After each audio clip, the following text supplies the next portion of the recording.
Eneo hili lilivamiwa mwaka 2007, lakini eneo letu sisi wenyewe tulikuwa tumemiliki ile eneo tangia mwaka 1992 na tuna ofa. Na eneo linaitwaje? Na eneo linaitwa Ibinzamata. Kitalu. Taarifa za kitalu. Ibinzamata, kitalu Waiwani Ibinzamata, plot namba 409.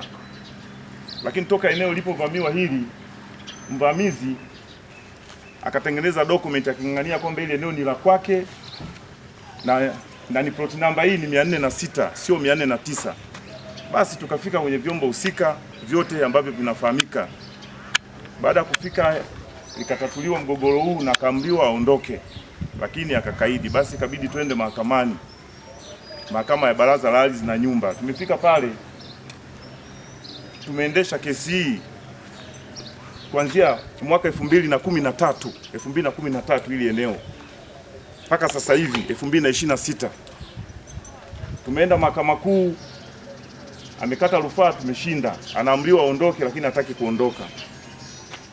Alichokifanya, akaenda kwa mkuu wa wilaya kushtaki kwamba anaonewa. Lakini hapo mimi tayari nilikuwa nishapewa na mahakama dalali aje kumuondoa Mheshimiwa ndugu Boaz Mwaipopo na washindwa tuzo wake, lakini sikuweza kufanikiwa juu ya hilo. Nalipa ardhi na nalipa majengo pia, risiti ninazo, hata hapa kwenye begi ninazo. Huyu bwana alipovamia 2007 mimi nilikuwa niko darasa la 7. Kwa hiyo alipovamia bibi akanikabidhi document na mama. Bahati mbaya bibi yangu ashatangulia mbele za haki. Akaniambia utafuatilia hili swala. Sababu bibi ameshafuatilia mpaka amefariki, hakuna haki yote iliyotokea. Ikabidi nikabidhiwe mimi kisheria, nimekabidhiwa kwa kutumia power of attorney kisheria. Mimi naitwa Mohamed Mustafa Mgendi, mwenyekiti wa serikali ya mtaa wa Ibinzamata. Jana nilipokea wito wa simu. Nilipokea kwamba naita kutoka kwa afisa wangu mtendaji wa kata kama bwana Boaz Mwaipopo anahitajika ofisi ya mkuu wa wilaya. Nilimuita Boaz Mwaipopo mpaka nyumbani kwangu kwa sababu ni mjumbe wangu wa serikali ya mtaa. Nikampa taarifa hizo na akasema kwamba nitafika kwa mkuu wa wilaya mpaka mahakama itakapomaliza shauri lake, kwa sababu kesi hii bado iko mahakamani. Na jambo hili nikapigiwa tena na dasi msaidizi wa mkuu wa wilaya. Na yote yale Bwana Mwaipopo alikuwa anakuambia anaenda mahakamani kwa kesi ipi? Kwa kesi hii kwamba ameikatia rufaa. Ameikatia rufaa huyu, si ndio anayehusika na kesi? Anayehusika na kesi Boaz. Mbona yeye yuko hapa? Baada ya kuniambia hayo, nikamwambia sasa wewe shida kubwa ni nini? Kwa nini usikabidhi? Akasema hii nyumba bado ina tatizo, iko kesi mahakamani. Kesi ipi iko mahakamani? Hiyo mahakama ya rufaa. Hakuna kesi Shinyanga. Mahakama inasisitiza mrufani ambaye ni bwana Boaz ambaye ndio paka sasa hivi yuko hapa aondoke kwenye ploti hiyo namba 409 block Y moja mara moja kama ilivyoamriwa na Baraza la Ardhi na Nyumba wilaya, na mkabidhi nyumba hiyo huyu Doto Pamela Zakaria ambaye ndiye miliki halali. Migogoro ya ardhi ni kitu ambacho kimetapakaa nchi nzima, na migogoro ya ardhi ina vyanzo mbalimbali.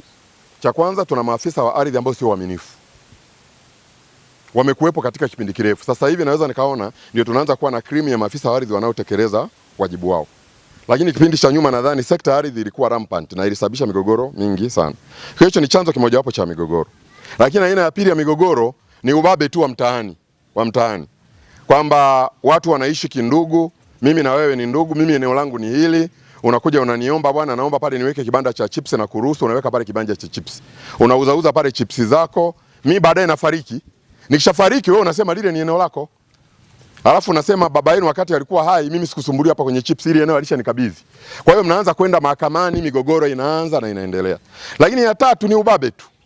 Kuna watu wanafanya ubabe tu, ni kama huyu bwana Boaz anafanya ubabe tu, kwa sababu mahakama zote zimeshamwamrisha kabidhi eneo. Kwa hiyo akabidhi eneo. Kwa hiyo akitoka baadaye kukabidhi eneo, anatafuta mkubwa fulani ambaye anafahamiana naye eneo fulani. Mkubwa yule labda anapiga simu huku, unajua msitekeleze.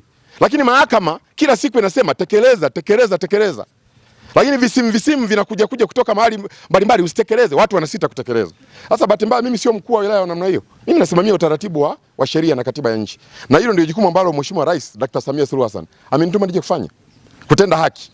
Kwa hiyo hapa Bwana Boaz ana haki zake, lakini Bwana Baraka ana haki zake upande wa Doto Pamela. Na kwa sababu mwenye mamlaka ya mwisho ya kusema nani ana haki ilikuwa ni mahakama. Mahakama ya kwanza imesema ana haki.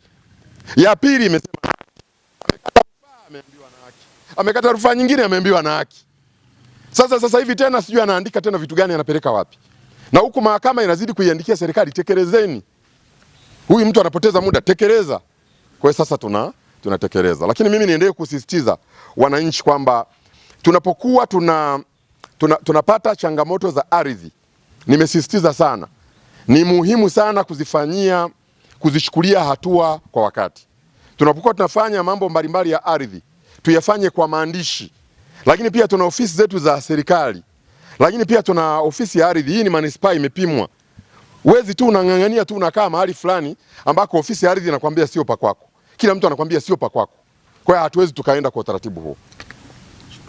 Kwa maendeleo ya sekta ya utalii na huduma za hoteli nchini, Parrot Hotel iliyopo Kaloleni katikati ya jiji la Arusha ni fahari ya Tanzania. Ina bwawa la kisasa la kuogelea na kupumzika kwa watu wa rika zote, mapokezi yenye ubora. Hapa utapata kahawa safi na vinywaji baridi vya kila aina, lifti za kisasa za kupeleka kwenye floor 13 zenye vyumba zaidi ya 100, vyumba vya kulala vyenye mazingira salama na tulivu, vyenye joto la upendo na baridi ya starehe, kumbi za mikutano zenye vifaa vya kisasa, mazungumzo ya kitaifa na kimataifa, sehemu nadhifu ya chakula yenye kuleta hamu, vyakula vyenye viwango vya ubora wa afya. Baada ya uchovu wa kutwa nzima, kuna baa ya kipekee kwa jioni yako ya kukumbukwa. Karibu Parrot Hotel kuonja ladha mpya ya maisha.